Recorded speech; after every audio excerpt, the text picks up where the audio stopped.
ਸਲਾਮੁਅਲੈਕੁਮ, ਸਤਿ ਸ਼੍ਰੀ ਅਕਾਲ। ਤੁਸੀਂ ਦੇਖ ਰਹੇ ਹੋ ਪੰਜਾਬੀ ਲੋਕ ਵਿਚਾਰ ਤੇ ਅਸੀਂ ਮੌਜੂਦ ਹਾਂ ਇਸ ਟਾਈਮ ਗੁਰਦੁਆਰਾ ਡੇਰਾ ਸਾਹਿਬ ਤੇ ਇੰਡੀਆ ਤੋਂ ਆਈਆਂ ਸਿੱਖ ਸੰਗਤਾਂ ਸਾਡੇ ਨਾਲ ਮੌਜੂਦ ਨੇ। ਸਾਡੇ ਨਾਲ ਭੈਣ ਜੀ ਮੌਜੂਦ ਨੇ, ਇਹਨਾਂ ਨਾਲ ਕਰਦੇ ਹਾਂ ਗੱਲਬਾਤ। ਭੈਣ ਜੀ, ਕੀ ਨਾਂ ਤੁਹਾਡਾ ਤੇ ਕਿੱਥੋਂ ਆਏ ਹੋ? ਮੇਰਾ ਨਾਮ ਚਰਨਜੀਤ ਕੌਰ ਹੈ। ਅਸੀਂ ਇੰਡੀਆ ਤੇ ਆਏ ਨੇ। ਇੰਡੀਆ ਦੇ ਨਾਗਪੁਰ ਤੇ ਰਹਿੰਦੇ ਨੇ।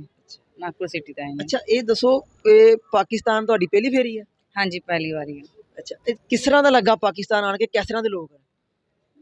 ਪਾਕਿਸਤਾਨ ਤੇ ਵਧੀਆ, ਉਸ ਤੋਂ ਜ਼ਿਆਦਾ ਲੋਕ ਵੱਡਿਆਂ ਨੇ ਇੱਧਰ ਦੇ। ਜੇ ਮਤਲਬ ਕਿ ਜਿਹਦੀ ਰਿਸਪੈਕਟ ਹੈ, ਜੋ ਸੁਣਿਆ ਸੀ ਸਾਰਾ ਝੂਠ ਸੁਣਿਆ ਸੀਗਾ, ਉਹਦੇ ਬਾਅਦ ਜੇ ਆ ਕੇ ਜੇ ਵੈਲਕਮ ਕੀਤਾ, ਜਿਹੜਾ ਰਿਸਪੈਕਟ ਹੈ ਸਾਰਾ ਸਾਡਾ, ਉਹ ਬਹੁਤ ਚੰਗਾ ਲੱਗਿਆ ਸਾਨੂੰ, ਬਹੁਤ ਜ਼ਿਆਦਾ। ਤੇ ਇੱਥੇ ਹੁਣ ਤੁਸੀਂ ਲਾਹੌਰ ਫਿਰਿਆ ਹੋਣਾ ਵਾ, ਤੇ ਲਾਹੌਰ ਦੀਆਂ ਗਲੀਆਂ ਤੇ ਲਾਹੌਰ ਕਿੰਨਾ ਕੁ ਇਤਿਹਾਸ ਸਾਂਭਿਆ ਹੋਇਆ ਲਾਹੌਰ ਨੇ?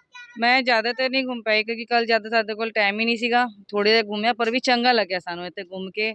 ਸਭ ਤੋਂ ਜ਼ਿਆਦਾ ਲੱਗਾ ਕਰਤਾਰਪੁਰ ਜਾ ਕੇ, ਪਰ ਉੱਥੇ ਸਾਨੂੰ ਜਦ ਟਾਈਮ ਨਹੀਂ ਮਿਲ ਪਿਆ, ਬਸ ਥੋੜਾ ਇਹਨਾਂ ਦਾ ਮਨ ਦੁਖੀ ਹੋਇਆ। ਬਾਕੀ ਸਾਰੇ ਕੁਝ ਠੀਕ ਸੀਗਾ।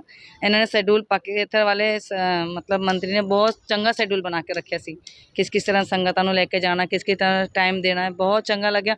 ਬਸ ਥੋੜਾ ਜਿਹਾ ਅੱਜ ਮਨ ਦੁਖੀ ਹੈ ਕਿ ਕਰਤਾਰਪੁਰ ਦਾ ਅਸੀਂ ਨਹੀਂ ਰੁਕ ਪਾਏ, ਗੁਰਦੁਆਰਾ ਪੂਰਾ ਵੇਖ ਨਹੀਂ ਪਾਏ ਕਿਉਂਕਿ ਟਾਈਮ ਹੀ ਨਹੀਂ ਸੀਗਾ ਸਾਡੇ ਕੋਲ ਬਸ।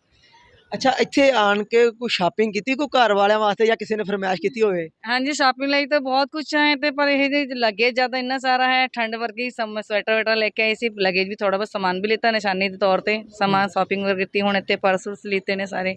ਜੇ ਅੱਛਾ, ਇਹ ਦੱਸੋ ਹੁਣ ਤੁਹਾਡੇ ਕੋਲ ਤਫਸੀਲ ਨਾਲ ਪੁੱਛਣਾ ਵਾ ਕਿ ਕਿਹਦੇ ਵਾਸਤੇ ਘਰ 'ਚ ਕਿਹਦੇ ਵਾਸਤੇ ਗਿਫਟ ਲਿਆ ਤੇ ਕਿੰਨੇ ਨਾਰਾਜ਼ ਕਰਕੇ ਚੱਲੇ? ਹੁਣ ਤੇ ਭੈਣਾਂ ਤਾਂ 5 ਨੇ, ਉਹਨਾਂ ਦੇ ਵਾਸਤੇ 5 ਦੇ ਵਾਸਤੇ ਨਹੀਂ ਲੈ ਪਾਏ।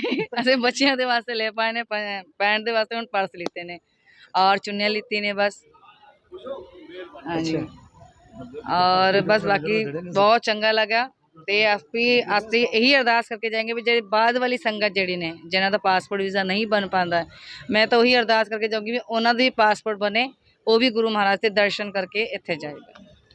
ਅੱਛਾ, ਤੇ ਉਹ ਹੋਰ ਵੀ ਆਪਣੀਆਂ ਉਧਰ ਜਾ ਕੇ ਦੱਸੋਗੇ ਆਪਣੇ ਪਿੰਡ ਦੇ ਵਿੱਚ ਕਿ ਆਉਣਾ ਚਾਹੀਦਾ? ਬਹੁਤ ਜ਼ਿਆਦਾ। ਮੈਂ ਤਾਂ ਸਭ ਤੋਂ ਜ਼ਿਆਦਾ ਮੈਂ ਹੀ ਸ਼ੇਅਰ ਕਰੂੰਗੀ ਵੀ ਤੁਸੀਂ ਜੇ ਜਾਣਾ ਹੋ, ਤੁਹਾਨੂੰ ਸਰਗ ਵੇਖਣਾ, ਤੁਸੀਂ ਪਾਕਿਸਤਾਨ ਜਾ ਕੇ ਦਰਸ਼ਨ ਕਰਕੇ। ਹੁਣ ਹੀ ਮੇਰੀ ਅੱਜ ਭੈਣ ਦਾ ਫੋਨ ਆਇਆ ਸੀ, ਕਹਿੰਦੇ ਰਾਣੀ ਜੇ ਕਿ ਕੋਈ ਬੰਦਾ ਸੀਗਾ, ਉਹ ਕਹਿੰਦਾ ਜੇ ਕਿਸੇ ਨੂੰ ਪਿਆਰ ਮੁਹੱਬਤ ਵੇਖਣੀ ਆ ਤਾਂ ਤੁਸੀਂ ਪਾਕਿਸਤਾਨ ਜਾ ਕੇ ਵੇਖ ਲਓ। ਉੱਥੇ ਢਾਡੀ ਵਾਲੇ ਆ ਗੁਰਦੁਆਰੇ 'ਚ, ਉਹਨਾਂ ਨੇ ਅਨਾਉਂਸ ਕੀਤਾ ਜੇ ਤੁਹਾਨੂੰ ਪਿਆਰ ਵੇਖਣਾ ਆ ਤਾਂ ਤੁਸੀਂ ਪਾਕਿਸਤਾਨ ਚਲ ਜਾਓ।